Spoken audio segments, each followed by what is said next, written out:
తెలంగాణ ప్రజలకు, రైతాంగానికి మెరుగైన సేవలు అందించడానికి రాష్ట్రంలో భూములకు సంబంధించి అనేక పంచాయతీలకు శాశ్వత పరిష్కారం చూపాలనే లక్ష్యంతో సర్వే, సెటిల్మెంట్, ల్యాండ్ రికార్డ్స్ డిపార్ట్మెంట్ను మరింత బలోపేతం చేస్తున్నామని రెవెన్యూ శాఖ మంత్రి పొంగులేటి శ్రీనివాసరెడ్డి ప్రకటించారు.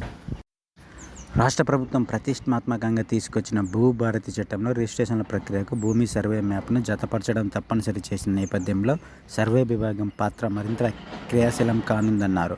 భూభారతి చట్టంలో పేర్కొన్న విధంగా ప్రభుత్వ లక్ష్యం నెరవేరాలంటే ప్రస్తుతం ఉన్న 402 మంది సర్వేయర్లు సరిపోరని, మరికొంతమంది సర్వేయర్లు అవసరమవుతారని అన్నారు.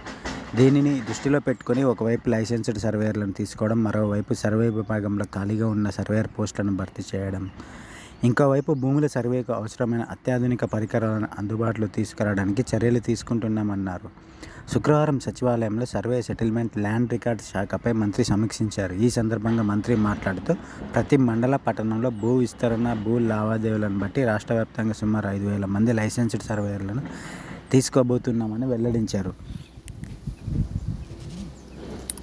అలాగే చాలామంది రైతులకు 4 ఎకరాల వరకు మాత్రమే రైతు బంధు వారి ఖాతాలో జమ అయిందని, మిగిలిన వారికి సోమవారం నుంచి రైతు బంధు వారి ఖాతాలో జమ చేస్తామని మంత్రి పొంగులేటి శ్రీనివాసరెడ్డి వెల్లడించారు.